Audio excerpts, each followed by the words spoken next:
Frontier Fighters.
Frontier Fighters. Heroic stories of those splendid wayfarers who trod the endless westward paths to everlasting fame and eternal glory. Pathetic, grim, tragic is the history of the ill-fated Donner Party. Nearly 100 pioneer men, women, and little children, martyrs to the Pacific colonization boom, which, in the Middle West, assumed gigantic proportions. It is spring, 1846, in Sangamon County, Illinois. Attention. I want your attention. Now give me your attention, everybody, please. As I read the names from my muster roll, I want the head of every family to answer. Ready, George. All right. George Donner, his wife and 5 children. That's us, George. Jacob Donner, my elder brother, his wife and 7 children. Here, George. James Reed, his wife and 4 children. Here, Donner. Mrs. Sarah Keyes, mother of Mrs. James Reed. Here, and don't you forget that I'm 90 years old. Graves family. Here. The Breen family. Here? The Murphys. Sure, we here. The Pikes. Here. 32 Teamsters and camp assistants. I'm ready to go. Emigrant wagons, yeah. Extra yokes of oxen, cows for milk, young beef cattle, saddle horses, and a dog. I've got the dog, Daddy. Implements for the new farms, school supplies for the children, trade goods for the Indians, and $10,000. $10,000. Who's got it? I've got the money, George. I stitched it between the covers of our quilt this afternoon. You'll sleep well tonight, George, under $10,000. I won't sleep a wink, folks. The responsibility of all that money.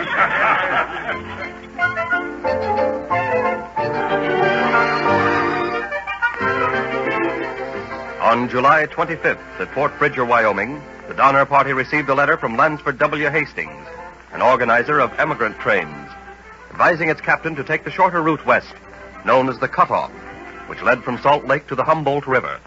Jim Reed, you've known me for a long time now, haven't you? 15 years climbing, man and boy, in Illinois. Then insist that your party take the regular wagon road. Why? Well, I took the cutoff once, to my sorrow. It runs through the most desolate region in the whole world.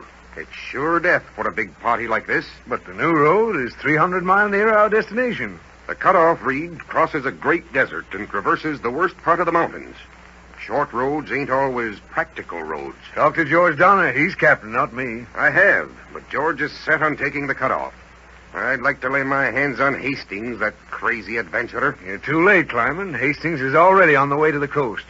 He left word the cutoff is perfectly safe and not difficult to travel over.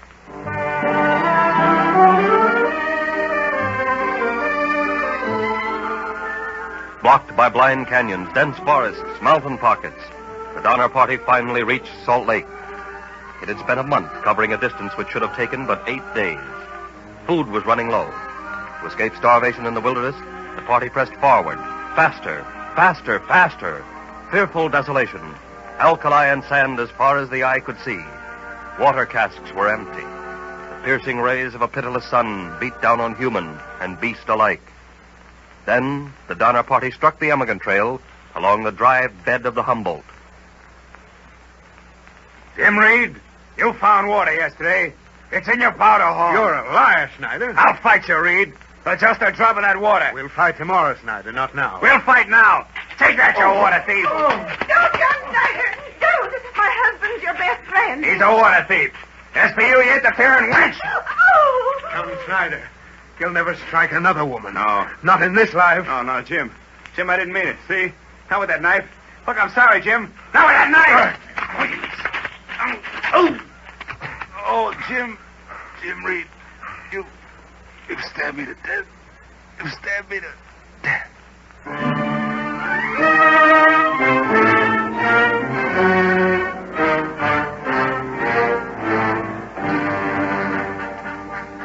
Reed was voted out of the Donner Party, and his wife and family placed in charge of another group. Reed, banished, set out at once to secure aid for the party from the mountain settlements. One night, to add to the party's wretchedness... George, wake up. Indians. What? Indians? Why, they're among the cattle. It's a stampede. Where's my gun? Here. Oh, look out, George. Don't get scared. You and the children stay under cover.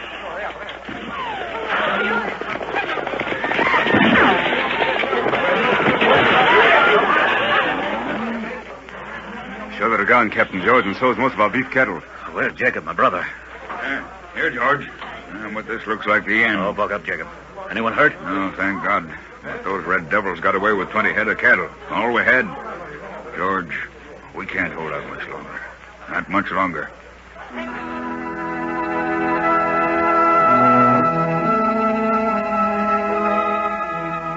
Tragedy struck again. Again. One man died of exhaustion. Murders by hunger-mad men occurred with increasing frequency. Accidental killings were numerous. Little children fell by the trail. From the base of the mountains, the party literally crawled up the steep, pathless slopes to the Truckee River, which the party crossed and recrossed 51 times in 80 miles. Sudden mountain storms shook the party into panic-stricken, desperate pandemonium. I can't go on. My dear, brave husband. Then we'll stay here and wait out the storm. Oh, what in this snow? No. We can't wait. I'll stay. I'm in charge of this party now. We'll go on to the crest. No, we won't. We'll stay here. Where's George Donner? Sure, he's our rightful captain. We'll do as he says. He's still at Fross's Creek, broken axle. Oh, don't stand there talking. My children are freezing to death. I'll take charge from now on. We'll put up a tent under those pine trees and crawl in. We'll keep warm that way. Everybody start digging a hole.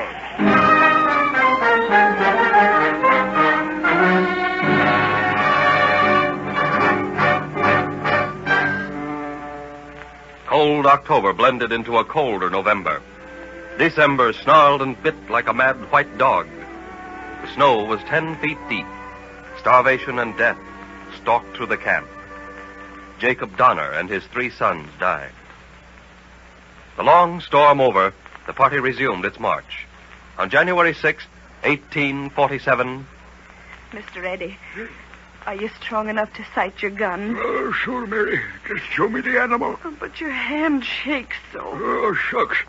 That's just buck fever. I had it before. Look, Mr. Eddie, about 90 yards to your left. Oh, I see it. A deer. There's a broadside, too. Oh, careful, Mr. Eddie. Now. Oh, try again. Be careful. Once more. Oh, you missed him. You missed him. No, Mary, look. Look, he's wounded. He's staggering. He's falling. He's down. Oh. Quick, Mary. Hurry, Mary. He may get away. Oh, yes. He may get away.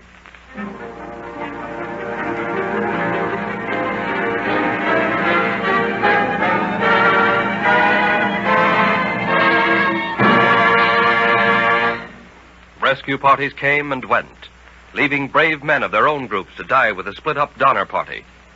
Draft animals gone, the starving victims ate their moccasins, harness leather, the strings from their snowshoes, the boots in which they stood. On February 27th, the starving survivors of 2 parties met in Bear Valley, brought together by Jim Reed, who had been banished for killing Snyder. I'm Jim Reed. Where's my wife and my 4 children? Here's bread. Only a mouthful for each.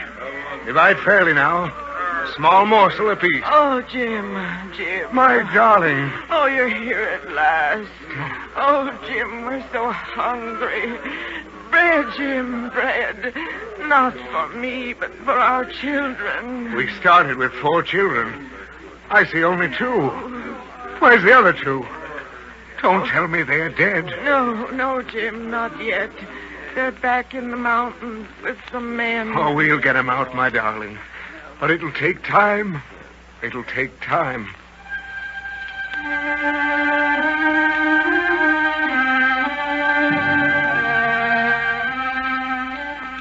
In the huts at Prosser Creek, only 9 persons remained alive.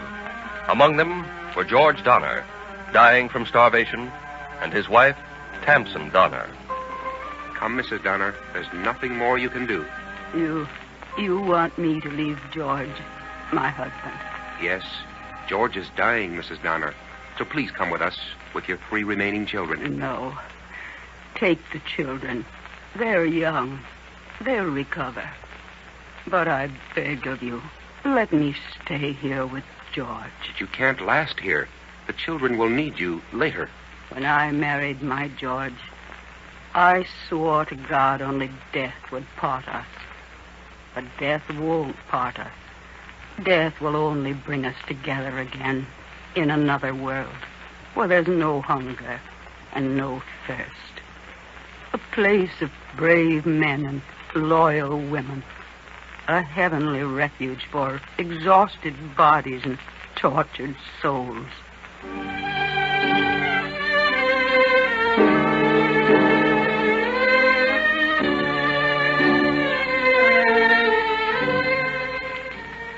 Of the 81 persons in the Donner Party, when it left Illinois, only 45 survived.